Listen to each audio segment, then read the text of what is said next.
Welcome to jazzy aroma. Hello friends, இன்றைக்கி நான் உங்களுக்கு செஞ்சு காமிக்க போகிற ரெசிபி பாய் வீட்டில் கண்டிப்பாக செய்யக்கூடிய மட்டன் தக்கடி தான் உங்களுக்கு செஞ்சு காமிக்க போகிறேன். மட்டன் தக்கடியை பொறுத்த வரைக்கும் ஒவ்வொரு முஸ்லீம் வீட்லையும் கண்டிப்பாக காலை பிரேக்ஃபாஸ்ட் இல்லை நைட்டு டின்னருக்கு வந்து வாரத்தில் ஒரு நாளாவது எல்லோரும் செஞ்சு சாப்பிடக்கூடிய ஒரு டிஃபன் வகை தான் இந்த மட்டன் தக்கடி. இது கண்டிப்பாக எல்லாருக்குமே ரொம்ப பிடிக்கும். இது வந்து தென்காசி ஊர்லேயும் எங்கள் வீட்டில் எப்படி செய்வாங்கங்கிற மெத்தட் தான் நான் உங்களுக்கு செஞ்சு காமிக்க போகிறேன். வாங்க இந்த ரெசிபி எப்படி செய்யலாங்கிறத வீடியோக்குள்ளே போய் பார்க்கலாம். மட்டன் தக்கடி செய்கிறதுக்கு நம்மளுக்கு முதல்ல வந்து மட்டனை வேக வச்சு எடுத்து வச்சுக்கணும். அதுக்கு எலும்புள்ள மட்டன் பீஸ் ஒரு 1/4 கிலோலேருந்து 300 கிராம் அளவுக்கு நல்லா வாஷ் பண்ணி எடுத்து வச்சுருக்கேன். அதை வந்து குக்கரில் முதல்ல போட்டுக்கலாம். இதுக்கு வந்து எலும்புள்ள மட்டன் பீஸ் தான் எடுத்துக்கணும், அப்போ தான் வந்து டேஸ்ட் ரொம்ப நல்லாயிருக்கும். அதுக்கு கொஞ்சம் 1/2 டீஸ்பூன் அளவுக்கு உப்பு சேர்த்துக்கோங்க. அதுக்கப்புறம் மட்டன் வேக வைக்கிறதுக்கு தகுந்த அளவுக்கு ஒரு 200லேருந்து 300 ml அளவுக்கு தண்ணியை சேர்த்துக்கோங்க. அதுக்கப்புறம் ஒரு 1/2 டீஸ்பூன் அளவுக்கு மஞ்சத்தூள் சேர்த்துக்கோங்க. இப்போ நல்லா கலந்து விட்டுட்டு குக்கரை மூடி 5லேருந்து 6 விசில் வேக விடணும்.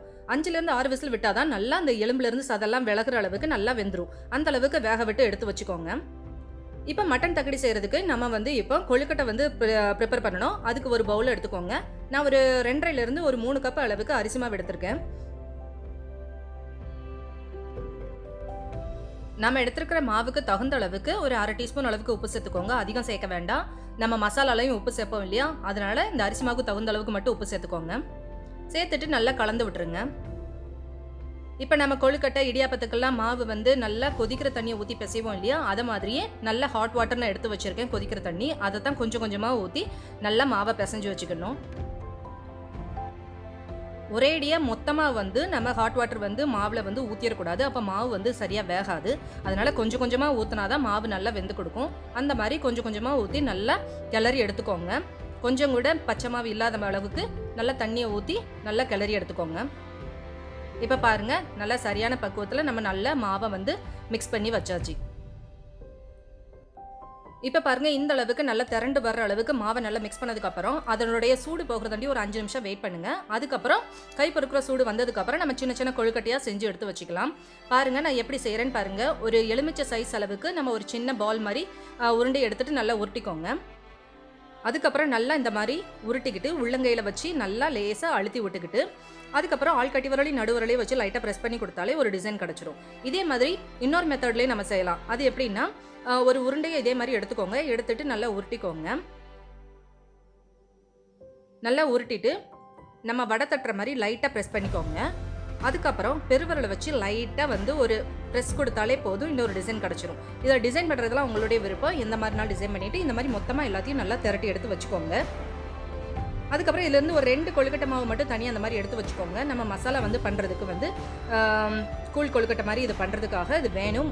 மசாலா வந்து கெட்டியாகிறதுக்காக வேணும். அதுக்கு வந்து என்ன மசாலா பண்ணலாம்னா, மிக்ஸி ஜாரில் ஒரு 1/4 கப் அளவுக்கு கட் பண்ண தேங்காய் வந்து எடுத்துக்கோங்க. அதோட ஒரு டீஸ்பூன் அளவுக்கு கசகசாவும் சேர்த்துக்கோங்க. 1லேருந்து 1/2 டீஸ்பூன் அளவுக்கு கசகசா சேர்த்துட்டு நல்லா தண்ணி விட்டு நல்லா மை போல் அரைச்சி எடுத்து வச்சுக்கோங்க. இதை தனியாக எடுத்து வச்சுருங்க.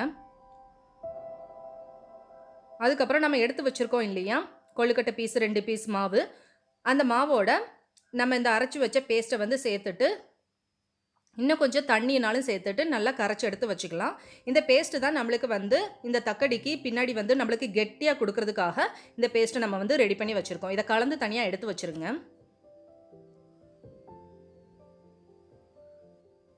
இந்த மாதிரி கரைச்சி தனியாக எடுத்து வச்சுருங்க. இப்போ வந்து நம்மளுக்கு மட்டன் தக்கடி செய்கிறதுக்கு உண்டான மசாலா எப்படி வதக்கலாங்கிறத பார்க்கலாம். அதுக்கு அடுப்பை பற்ற வச்சுட்டு ஒரு கடாய் வைங்க. அதில் வந்து ஒரு 2 டேபிள் ஸ்பூன் அளவுக்கு ஆயில் சேர்த்துக்கோங்க. ஆயில் நல்லா சூடானதுக்கப்புறம் 2 பட்டை, 2 கிராம்பு, ஒரு 1/2 டீஸ்பூன் அளவுக்கு ஜீரகம், 2 வந்து பிரிஞ்சி இலை, இது எல்லாமே சேர்த்துட்டு நல்லா வதக்கி விடுங்க. இப்போ நான் ஒரு பெரிய வெங்காயத்தை வந்து நீளமாக நறுக்கி எடுத்து வச்சுருக்கேன். அதையும் இதோட சேர்த்துட்டு நல்லா வதக்குங்க. பெரிய வெங்காயம் வந்து ரொம்பலாம் வதங்க தேவையில்லை. நம்மளுக்கு வந்து அந்த பளபளப்பாக இருக்கும்னு சொல்லுவோம் இல்லையா, அந்த அளவுக்கு வதங்கினா போதும். இப்போ வந்து 2 பச்சை மிளகாவை நீளமாக நறுக்கி சேர்த்துக்கோங்க. ஒரு தக்காளியை வந்து கட் பண்ணி எடுத்து வச்சுருக்கேன், அதையும் இதோட சேர்த்துக்கோங்க. ரொம்ப பெரிய தக்காளிலாம் சேர்க்க வேண்டாம், மீடியம் சைஸ் தக்காளியே போதும். இதுக்கு ஜாஸ்தி புளிப்பு இருந்தால் டேஸ்ட் நல்லா இருக்காது. இந்த அளவுக்கு தக்காளியை நல்லா 1 நிமிஷம் நல்லா வதக்கி விடுங்க. தக்காளி நல்லா மசியே வதங்கணும், அந்த அளவுக்கு வதக்கி விட்டுருங்க. 1 டீஸ்பூன் அளவுக்கு இஞ்சி பூண்டு பேஸ்ட் வந்து ஆட் பண்ணிக்கோங்க. இது நீங்கள் வந்து இந்த சமயத்தில் ஆட் பண்ணலாம், இல்லைன்னா மட்டன் வேக வைக்கும் போது கூட இஞ்சி பூண்டு வந்து நீங்கள் சேர்த்துக்கலாம். எப்படினாலும் நீங்கள் செய்யலாம். இஞ்சி பூண்டோடைய பச்சை வாசனை போகிற அளவுக்கு நல்லா வதங்கினதுக்கப்புறம் ஒரு 1/2 டீஸ்பூன் அளவுக்கு மிளகாத்தூள் சேர்த்துக்கோங்க. பச்சை மிளகா மிளகாத்தூள் இந்த காரமே நம்மளுக்கு போதும். ஜாஸ்தி காரமாக இருந்தால் நம்மளால் வந்து சாப்பிட முடியாது. அப்புறம் ரொம்ப வந்து தொண்டெல்லாம் கரகரன்னு இருக்கும். அதனால் அளவோடு சேர்த்துக்கோங்க. அப்போ தான் டேஸ்ட் வந்து நல்லாயிருக்கும். இப்போ வந்து நம்ம வேக வச்சு வச்சுருந்தோம் இல்லையா மட்டன், அதோட தண்ணியும் சேர்த்தே நம்ம வந்து இந்த கடாயில் ஊற்றிக்கோங்க. ஊற்றிட்டு நல்லா கலந்து விடுங்க. இப்போ நம்மளுக்கு கொழுக்கட்டெல்லாம் வேக வைக்கிறதுக்கு தேவையான அளவுக்கு தண்ணி வேணும் இல்லையா, அதனால இன்னும் ஒரு 1/2 லிட்டர் அளவுக்கு தண்ணி வந்து சேர்த்துக்கோங்க. இப்போ வந்து மட்டன்லேயே ஏற்கனவே உப்பு சேர்த்துருந்தோம், அதனால உப்பை வந்து பார்த்து சேர்த்துக்கோங்க. இப்போ உங்களுக்கு எந்த அளவுக்கு உப்பு தேவையோ அந்த அளவுக்கு சேர்த்துக்கோங்க. இப்போ இந்த பாருங்க, தண்ணி நல்லா கொதிக்க விடணும். இந்த அளவுக்கு கொதிக்க ஆரம்பிச்சதுக்கு அப்புறம் தான் நம்ம வந்து தட்டி வச்சிருக்க இந்த கொழுக்கட்டை பீஸ் எல்லாம் வந்து போடணும். நான் எடுத்து வச்சிருக்க கொழுக்கட்டையில் வந்து மொத்தத்தையும் ஒரே டயத்தில் வந்து போடுறது தப்பு. அப்படி போட்டோன்னா எல்லாம் சேர்ந்து ஒன்று போல் குழஞ்சிரும். அதனால ஒரு பாதி கொழுக்கட்டை மட்டும் முதல்ல போட்டுக்கோங்க. அது போட்டு 1 நிமிஷம் கழிச்சு மீதி பாதி போடலாம். இப்போ பாருங்க, 1 நிமிஷம் கழிஞ்சிருச்சு. இப்போ மீதி பாதி கொழுக்கட்டையும் நான் இப்போ போட போகிறேன். இப்போ இப்படி போட்டால் மட்டும்தான் நம்மளுக்கு வந்து கொழுக்கட்டை எல்லாம் சேர்ந்து ஒன்று சேர்ந்து ஒட்டிக்கிடாமல் நம்மளுக்கு வந்து கரைஞ்சும் போகாமல் இருக்கும். இப்படி செய்கிறதால சீக்கிரமாக நல்லா வேகவும் செய்யும். இப்போ பாருங்கள், மீதி கொழுக்கட்டையும் போட்டுட்டு நம்ம வந்து ஹை ஃப்ளேமில் தான் வச்சுருக்கோங்கிறதால 1 நிமிஷம் கழிச்சதுக்கப்புறம் நம்ம கலந்து விடலாம். முதலே கலந்து விட்டோன்னா கொழுக்கட்டைலாம் நல்லா கரைஞ்சி போயிடும். அதனால் பொறுமையாக நம்ம வந்து 1 நிமிஷம் கழிஞ்சதுக்கப்புறம் தான் அடியில் ஒட்டிடாத மாதிரி கொஞ்சம் கலந்து விட்டுக்கணும்.